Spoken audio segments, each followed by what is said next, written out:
Welcome to impulse. നമ്മൾ നോക്കാൻ പോകുന്ന ഡ്രഗ് സ്റ്റെബിലിറ്റി ആണ് കേട്ടോ. സോ ഭയങ്കര സിമ്പിളാണ്, പെട്ടെന്ന് പറഞ്ഞു പോവാം. അത്രയും അങ്ങനെ വലിയൊരു പ്രശ്നമുള്ള ചാപ്റ്റർ ഒന്നും അല്ല. സോ ഡ്രഗ് സ്റ്റേബിൾ ആകാൻ എന്താ കാര്യങ്ങൾ നമ്മൾ മെയിൻറ്റെയിൻ ചെയ്യണം, അങ്ങനെയുള്ള കുറച്ച് കാര്യങ്ങൾ മാത്രമേ ഉള്ളൂ.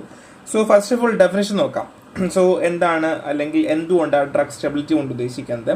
സോ നമുക്ക് കുറച്ച് മെയിൻറ്റെയിനിങ് പ്രോപ്പർട്ടി ഉണ്ട്. ഒരു ഡ്രഗ് സ്റ്റേബിൾ ആകണമെന്നുണ്ടെങ്കിൽ അല്ലെങ്കിൽ ഒരു ഡ്രഗ് സ്റ്റേബിൾ ആയിരിക്കണമെങ്കിൽ ഫിസിക്കലി, കെമിക്കലി, തെറാപ്യൂട്ടിക്കലി, മൈക്രോബയോളജിക്കലി അല്ലെങ്കിൽ മൈക്രോബിയൽ പ്രോപ്പർട്ടീസും ഒക്കെ സ്റ്റോറേജ് സമയത്തെല്ലാം പ്രോപ്പർ ആയിരിക്കണം അല്ലെങ്കിൽ സ്റ്റേബിൾഡ് ആയിരിക്കണം. എന്നാൽ മാത്രമേ നമുക്ക് എന്ത് പറയാൻ പറ്റുള്ളൂ, ആ ഡ്രഗ് സ്റ്റേബിൾ ആണ് അല്ലെങ്കിൽ ഡ്രഗ് സ്റ്റെബിലിറ്റി ഉണ്ട് നമുക്ക് പറയാനായിട്ട് പറ്റുള്ളൂ. So measuring changes. സോ ഈ പറഞ്ഞ കാര്യങ്ങളിൽ ഏതെങ്കിലും നമ്മൾ ഇരിക്കെ ഇപ്പോൾ എക്സാമ്പിൾ മൈക്രോബിയൽ ഗ്രോത്ത് വന്നു, അതൊരു പ്രശ്നമാണ്. അല്ലെങ്കിൽ തെറാപ്യൂട്ടിക് എഫിക്കസിയിലെ മാറ്റം വന്നു, അത് പ്രശ്നമാണ്. അപ്പം നമുക്ക് ഈ മെഷറിംഗ് ചേഞ്ചസുകൾ മാറിക്കൊണ്ടേയിരിക്കും അല്ലെങ്കിൽ റേറ്റ് മാറിക്കൊണ്ടേയിരിക്കും. സോ എക്സ്പയറി ഡേറ്റ് സിഗ്നിഫിക്കൻസ് നമുക്ക് എല്ലാവർക്കും അറിയാം. എക്സ്പയറി ഡേറ്റ് എന്ന് പറയുന്നത് എല്ലാ മരുന്നിനും ഉണ്ടാവാറുണ്ട് അല്ലേ. അപ്പം അത് ആ ഒരു സമയം കഴിഞ്ഞ് നമുക്ക് ഉപയോഗിക്കാൻ പറ്റില്ല. അതിന് റീസൺ എന്തുകൊണ്ടാണ്? അതിന് സ്റ്റെബിലിറ്റി പ്രോബ്ലം ഉണ്ടാകും. അതായത് നമ്മൾ ഓൾറെഡി പറഞ്ഞ പോലെ കെമിക്കൽ പ്രോബ്ലം അല്ലെങ്കിൽ ഫിസിക്കൽ സ്റ്റെബിലിറ്റി പ്രോബ്ലം. അപ്പം അങ്ങനെ ഒരുപാട് പ്രോബ്ലം ഉണ്ടെങ്കിൽ നമുക്കിതിൽ മാറ്റങ്ങൾ വന്നുകൊണ്ടേയിരിക്കാം. അതുകൊണ്ട് തന്നെ ബേസിക്കലി സ്റ്റെബിലിറ്റി എന്ന് പറയുന്നതിന് അത്രയും ഇമ്പോർട്ടൻസ് ഉണ്ട് എന്നുള്ളതാണ്. ഇനി എക്സ്പയറി ഡേറ്റിന് യൂസേജ് ഗൈഡ് ലൈൻസ് ആണ്. ഐ ഡ്രോപ്പ് ആണെങ്കിൽ നമ്മൾ എപ്പോഴും അറിയാം അല്ലേ, നമ്മൾ പൊട്ടിച്ച് ഒരു മാസത്തിനുള്ളിൽ നമ്മൾ ഉപയോഗിച്ച് തീർത്തിട്ടുണ്ടായിരിക്കണം. ഐ ഡ്രോപ്പിന് അങ്ങനെ ഒരു പ്രശ്നമുണ്ട്. ഇനി ആൻറ്റിബയോട്ടിക് സിറപ്പ് ആണെന്നുണ്ടെങ്കിൽ പൊട്ടിച്ച് കഴിഞ്ഞാൽ നമ്മൾ ഫ്രിഡ്ജിൽ വെക്കാൻ പറയും അല്ലെ, സൈഡ് ട്രാക്കിൽ ഒരു 4 ഡിഗ്രി സെൽഷ്യസിൽ അല്ലെങ്കിൽ നമ്മൾ 2 ആഴ്ച കൊണ്ട് ഉപയോഗിച്ച് തീർക്കാനായിട്ട് നമ്മൾ പറയാറുണ്ട്. ഇനി ടാബ്ലറ്റും ക്യാപ്സ്യൂൾസും ആണെങ്കിൽ നമുക്ക് എക്സ്പയറി എന്നാണോ ആകുന്നത്, പാക്കേജിൽ എങ്ങനെയാണ് റെസ്പോൺസ് ചെയ്തിട്ടുള്ളത് അല്ലെങ്കിൽ എങ്ങനെയാണ് നമ്മൾ റെക്കോർഡ് ചെയ്തിട്ടുള്ളത്, അത് പ്രകാരം നമ്മൾ അതുവരെ നമുക്ക് ഉപയോഗിക്കാൻ പറ്റും. ഇനി ആംബുൾസും വയൽസും ആണെന്നുണ്ടെങ്കിൽ നമ്മൾ ആംബുൾസ് ഒക്കെ അപ്പം തന്നെ ഫുൾ ഉപയോഗിച്ച് തീർക്കണം. വയൽസ് അതായത് മൾട്ടി ഡോസ് വയൽസ് ആണെന്നുണ്ടെങ്കിൽ നമുക്ക് 24 hours പ്രിസർവേറ്റീവ് ഒക്കെ ഉണ്ടെങ്കിൽ നമുക്ക് 24 hours വരെ നമുക്ക് സ്റ്റേബിൾ ആയിട്ട് ഇരിക്കും എന്നുള്ളതാണ്. സോ മൾട്ടി ഡോസ് നമുക്ക് എടുത്ത് തീർക്കാനായിട്ട് പറ്റും. സോ ഇതൊക്കെ നമുക്ക് സാധാ ലൈഫിൽ നമുക്ക് അറിയുന്ന കാര്യങ്ങളാണ്. സോ ഞാൻ വീണ്ടും എക്സ്പ്ലെയിൻ ചെയ്ത് തീർക്കുന്നില്ല. ഇനി factors affecting drug stability. Drug stability affect ചെയ്യുന്ന ആരൊക്കെയാണ്? First one is temperature. അതായത് ടെമ്പറേച്ചർ കൂടിക്കഴിഞ്ഞാൽ അല്ലെങ്കിൽ നമ്മളെ അറ്റ്മോസ്ഫിയർ ടെമ്പറേച്ചർ കൂടിക്കഴിഞ്ഞാൽ ഓക്സിഡേഷൻ, റിഡക്ഷൻ, ഹൈഡ്രോളിസ് പോലുള്ള റിയാക്ഷൻ നടക്കുകയും ഡ്രഗ് ഡീഗ്രേഡ് ആവാൻ, നശിച്ചു പോകാനും ചാൻസ് ഉണ്ട്. അതുകൊണ്ട് തന്നെ പ്രോപ്പർ സ്റ്റോറേജ് എപ്പോഴും ക്രൂഷ്യലാണ്. എന്നാൽ മാത്രമേ നമുക്ക് എന്ത് ചെയ്യാൻ പറ്റുള്ളൂ, സ്റ്റെബിലിറ്റി മെയിൻറ്റെയിൻ ചെയ്യാൻ പറ്റുള്ളൂ. അപ്പോൾ ഒന്നും കൂടെ പറയാം, ഹയർ ടെമ്പറേച്ചർ ആണെങ്കിൽ ഓക്സിഡേഷൻ, റിഡക്ഷൻ, ഹൈഡ്രോളിസ് പോലുള്ള റിയാക്ഷൻസ് ഒക്കെ ആക്സിലറേറ്റ് ചെയ്യും എന്നുള്ളതാണ്. നെക്സ്റ്റ് വൺ ഈസ് pH ആണ്. അസിഡിക് ആൽക്കലൈൻ pH എപ്പോഴും ഡീകമ്പോസിഷൻ അല്ലെങ്കിൽ ഡ്രഗ് നശിച്ചു പോകാനുള്ള ചാൻസ് കൂടുതലാണ്. അതുകൊണ്ട് തന്നെ pH എപ്പോഴും 4നും 8നും ഇടയിൽ അഡ്ജസ്റ്റ് ചെയ്തിരിക്കണം. എന്നാൽ മാത്രമേ ഡ്രഗ് സ്റ്റേബിൾ ആണെന്ന് പറയാൻ പറ്റുള്ളൂ. അതായത് pH കൂടുതലും പ്രശ്നമാണ്, കുറഞ്ഞാലും പ്രശ്നമാണ്. അതുകൊണ്ടൊരു ഫോർമുലേഷനെ സംബന്ധിച്ച് pH എപ്പോഴും ബാലൻസ്ഡ് ആയിരിക്കണം. ഇപ്പോൾ ടെമ്പറേച്ചർ പറഞ്ഞു, pH പറഞ്ഞു. Okay, so next one is moisture ആണ്. So water catalyses chemical reaction such as oxidation, hydrolysis, reduction. So വെള്ളത്തിൻ്റെ അംശമുണ്ട് എന്നുണ്ടെങ്കിൽ ഹൈഡ്രോളിസിസ്, ഓക്സിഡേഷൻ, റിഡക്ഷൻ പോലുള്ള കാര്യങ്ങൾ നടക്കും. അതുമാത്രമല്ല മൈക്രോബിയൽ ഗ്രോത്ത് വരെ പ്രൊമോട്ട് ചെയ്യാം. അങ്ങനെ ചെയ്യുവാണെങ്കിൽ എന്ത് സംഭവിക്കുന്നു, ഡ്രഗ് നശിച്ചു പോകുന്നു. Next one is light. അതായത് ഫോട്ടോ അല്ലെങ്കിൽ നമ്മളെന്ന് പറയും എന്താണ്, ഫോട്ടോ കെമിക്കൽ റിയാക്ഷൻസ് കേട്ടിട്ടുണ്ടാവും അല്ലേ. അതായത് ലൈറ്റ് കാരണം മേ ബി ചില സമയങ്ങളിൽ ചില ഡ്രഗുകൾ ഡീഗ്രേഡ് ആവാറുണ്ട്. അപ്പം ആംബർ കളർ ബോട്ടിൽ കണ്ടിട്ടുണ്ടാവും. അതിനകത്ത് ഡ്രഗുകളുടെ കാര്യം എന്താണ്, ഈ ലൈറ്റ് കാരണം ഡീഗ്രേഡ് ചെയ്ത് പോവാതിരിക്കാൻ വേണ്ടിയിട്ടാണ്. അപ്പം ലൈറ്റ് മേ ബി ചില സമയത്ത് എന്ത് ചെയ്യാറുണ്ട്, തേർമൽ എഫക്റ്റ് ഒക്കെ കൊടുക്കാറുണ്ട്. ആ സമയത്ത് ഓക്സിഡേഷനൊക്കെ പ്രൊമോട്ട് ചെയ്യാം. അപ്പം സ്റ്റോറേജും പാക്കിങ്ങിലും ഒക്കെ നമ്മൾ ചെയ്യുന്ന സമയത്ത് ലൈറ്റൊക്കെ അധികം അടിക്കുന്നുണ്ടെങ്കിൽ നമ്മളെ ഡ്രഗ് ഡീഗ്രേഡ് ചെയ്ത് പോകും. അതായത് ലൈറ്റ് സെൻസിറ്റീവ് മെഡിക്കേഷൻസ് ഉണ്ടെങ്കിൽ അതിന് ലൈറ്റ് എന്ത് ചെയ്യാൻ പറ്റില്ല, ടോളറേറ്റ് ചെയ്യാനായിട്ട് പറ്റില്ല. So pharmaceutical dosage form and stability ആണ്. First one is solid dosage form. Solid dosage form നിങ്ങൾ എല്ലാവർക്കും അറിയാമല്ലോ, നമ്മളെ ഗുളികയൊക്കെയാണ് solid dosage form. Basically solid dosage form എന്ന് വെച്ചാൽ എപ്പോഴും സ്റ്റേബിൾ ആണ്, അതിന് വലിയ പ്രശ്നമുണ്ട്. ചില സമയത്ത് മോയ്സ്ചർ ഒക്കെയാണ് ഏറ്റവും കൂടുതൽ ബാധിക്കുക. പക്ഷേ generally more stable than liquid dosage form എന്ന് വേണ്ടത് നമുക്ക് പറയാം. കാര്യം വെള്ളത്തിൻ്റെ അംശമില്ല, മോയ്സ്ചറിൻ്റെ കണ്ടന്റ് കുറവാണെന്നുണ്ടെങ്കിൽ സോൾ ഡോസേജ് ഫോം എപ്പോഴും എന്താണ്, സ്റ്റേബിൾ ആണ്, വലിയ പ്രശ്നമല്ല. നമുക്ക് ഗുളി ഉപയോഗിക്കുന്നതിന് വലിയ ബുദ്ധിമുട്ടോ കാര്യങ്ങളോ ഉണ്ടാവാറില്ല. Next one is concentration effect. The rate of drug degradation is constant for solution of the same drug with different concentration, but the ratio of degradation part to total amount is larger in dilute solution. അതായത് ഇപ്പൊ നമ്മളെ കയ്യിൽ solutions ഉണ്ടെന്ന് വെച്ചോളൂ, അതിലുള്ള ഡ്രഗിന്റെ degradation എന്ന് പറയുന്നത് different കോൺസെൻട്രേഷനിൽ same ആയിരിക്കും. അതായത് ഇപ്പോൾ പറയുവാണെങ്കിൽ 5 ml 10 ml 20 ml ഡിഫറെൻറ്റ് കോൺസെൻട്രേഷനിൽ നമ്മളതിൽ മരുന്നുണ്ടെന്നുണ്ടെങ്കിൽ അതിൻ്റെ ഡീഗ്രഡേഷൻ എന്ന് പറഞ്ഞാൽ എപ്പോഴും കോൺസ്റ്റൻ്റ് ആയിരിക്കും. എന്നാൽ ratio of degrade part two total amount is larger in dilute solution. So dilute solution ആണ് എന്നുണ്ടെങ്കിൽ ഡീഗ്രേഡ് ആകുന്നതിൻ്റെ റേഷ്യോ അല്ലെങ്കിൽ പാർട്ട് റേഷ്യോ എന്ന് വെച്ചാൽ മറ്റുള്ളതിനേക്കാൾ കൂടുതലായിരിക്കും എന്നുള്ളത്. ഡൈലൂട്ട് ആയി കഴിഞ്ഞാൽ നമുക്കൊന്നും ചെയ്യാൻ പറ്റില്ല, നശിച്ചു പോകും. ഇപ്പോൾ എക്സാമ്പിൾ നിങ്ങൾ ഫാർമസിയിലൊക്കെ വർക്ക് ചെയ്ത ആൾക്കാർക്ക് അറിയാമായിരിക്കും, നമ്മൾ ചുമക്കുള്ള മരുന്ന് കൊടുക്കുവാണെങ്കിൽ പറയും സോ ഡൈലൂട്ട് ആണ്, 7 ദിവസമേ വെക്കാൻ പറ്റുള്ളൂ. ഈ എന്താണ് അതിന് പറയാം, നമ്മൾ എന്താ പറയുക, മിക്സ്ചർ എന്ന് പറയും, കോൺസെൻട്രേറ്റ് മിക്സ്ചർ എന്നൊക്കെ പറയും. സോ അത് 7 ദിവസത്തിൽ കൂടുതൽ ഉപയോഗിക്കരുതെന്ന് നമ്മൾ തന്നെ പറഞ്ഞു കൊടുക്കുവാണ് അവരോട് ചെയ്യുക. അപ്പം അത് ഫ്രിഡ്ജിൽ വെക്കുകയോ ഡൈലൂട്ടായ ഫ്രിഡ്ജിൽ വെക്കുക അങ്ങനെയൊക്കെ നമ്മൾ പറഞ്ഞു കൊടുക്കാറുണ്ട് അല്ലേ. സോ സ്റ്റോക്ക് സൊല്യൂഷൻ എന്ന് പറഞ്ഞാൽ കോൺസെൻട്രേറ്റ് സൊല്യൂഷൻ നമ്മൾ സ്റ്റോക്ക് സൊല്യൂഷൻ പറയുക, അതിന് ഹയർ സ്റ്റെബിലിറ്റി ആണ്. അപ്പോൾ സ്റ്റോക്ക് സൊല്യൂഷൻ ആണ് നമുക്ക് ഇപ്പം ഡൈല്യൂട്ട് ചെയ്ത് നമ്മൾ എന്ത് ചെയ്യുന്നത്, ഡൈല്യൂട്ട് സൊല്യൂഷനാക്കി മാറ്റി എടുക്കുന്നത്. ഓക്കെ അല്ലേ. So type of drug stability, chemical stability ഉണ്ട്. സോ ബേസിക്കലി എന്താണ്, കെമിക്കൽ സ്ട്രക്ചറും പ്രോപ്പർട്ടീസുമാണ് അവിടെ പറയുന്നത്. അപ്പം കെമിക്കലി അല്ലെങ്കിൽ കെമിക്കൽ സ്ട്രക്ചറിൽ അല്ലെങ്കിൽ ആ ഒരു കെമിക്കലി അത് സ്റ്റേബിൾ ആണ് എന്ന് പറയുന്നതാണ് കെമിക്കൽ സ്റ്റെബിലിറ്റി.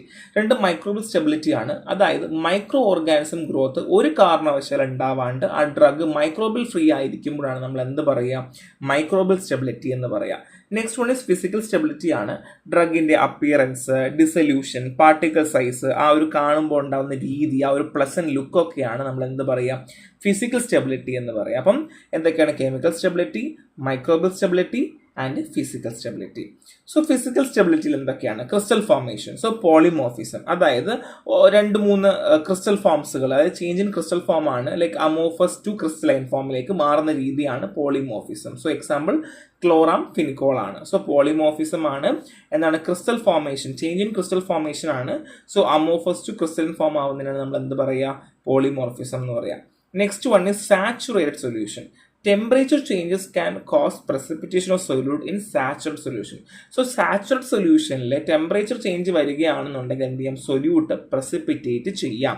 ഒന്നും കൂടെ പറയാം, ടെമ്പറേച്ചർ ചേഞ്ച് വരികയാണെങ്കിൽ സൊല്യൂട്ട് പ്രസിപ്പിറ്റേറ്റ് ചെയ്യാം. എവിടെ, ഏതിൽ, സാച്ചുറേറ്റഡ് സൊല്യൂഷനിൽ കേട്ടോ. ഇത് സസ്പെൻഷൻ ആണ്. Fine powders may partially dissolve and then precipitate as crystal. Fine particles എന്ത് ചെയ്യാം, പാർഷ്യലി ഡിസോൾവ് ആകാം. ഇപ്പോൾ എക്സാമ്പിൾ നമ്മൾ ഫൈൻ പാർട്ടിക്കിൾസ് ആണ്, ഇപ്പോൾ കോഴ്സും ഉണ്ട് ഫൈനും ഉണ്ട്. കോഴ്സ് ആണെങ്കിൽ പെട്ടെന്ന് ഡിസോൾവ് ആവും, ഫൈൻ ആണെങ്കിൽ ചിലപ്പോൾ ആവണം എന്നില്ല. അപ്പോൾ ഫൈൻ പാർട്ടിക്കിൾ നമ്മൾ പാർഷ്യലി ഡിസോൾവ് ആവുകയും പിന്നെ അത് എന്ത് ചെയ്യാം, ക്രിസ്റ്റൽസ് ആയിട്ട് പ്രസിപ്പിറ്റേറ്റ് ചെയ്യാനുള്ളൊരു ചാൻസ് ഉണ്ട് എന്നുള്ളതാണ്. സോ ഇത് ക്രിസ്റ്റൽ ഫോർമേഷൻ ആണ്, polymorphism, saturated solution and suspension ആണ് കേട്ടോ. So next is loss of volatile substance. അതായത് ചില സമയങ്ങളിൽ നമ്മൾ ഉണ്ടാക്കി കഴിയുമ്പോൾ അതിൽ നിന്ന് വോളറ്റൈൽ സബ്സ്റ്റൻസ് നമ്മൾക്ക് ലോസ് ആയി പോലെ നഷ്ടപ്പെട്ടു. ഇപ്പോൾ example aromatic water. Volatile compound may evaporate over time affecting the product efficacy and sensory property. So aromatic വാട്ടറിൽ ഉണ്ടാവുന്ന വോളറ്റൈൽ പ്രോപ്പർട്ടി ഉള്ള കമ്പൗണ്ട്സ് ഇവാപ്പറേറ്റ് ചെയ്ത്, ഇപ്പോൾ ടെമ്പറേച്ചർ കാരണമൊക്കെ ഇവാപ്പറേറ്റ് ചെയ്ത് പോകാനുള്ള ചാൻസ് ഉണ്ട്. ഇനി എലക്സർ ആണെങ്കിലും ഇവിടെയും വോളറ്റൈൽ ഇൻഗ്രീഡിയൻറ്റ് മാറുകയാണെങ്കിൽ ടേസ്റ്റിൽ വ്യത്യാസം വരാം, തെറാപ്യൂട്ടിക് എഫിക്കസിയിലൊക്കെ വ്യത്യാസം വരാം. ഇനി സ്പിരിറ്റ്, ആൽക്കോളിക് പ്രിപ്പറേഷൻസ് വേണമെങ്കിൽ എന്ത് ചെയ്യാം, ഇവാപ്പറേറ്റ് ചെയ്ത് വോളറ്റൈൽ കമ്പൗണ്ട് പോയി കഴിഞ്ഞാൽ അതിൻ്റെ പൊട്ടൻസ് നമുക്ക് നഷ്ടപ്പെട്ടു പോകും. ഇനി ടാബ്ലറ്റ് വിത്ത് അരോമാറ്റിക് വാട്ടർ ആണ്. സോ ചില ടാബ്ലറ്റ്സിലേക്ക് നൈട്രോഗ്ലിസറിനിലൊക്കെ വോളറ്റൈൽ സബ്സ്റ്റൻസ് അടങ്ങിയിട്ടുണ്ട്.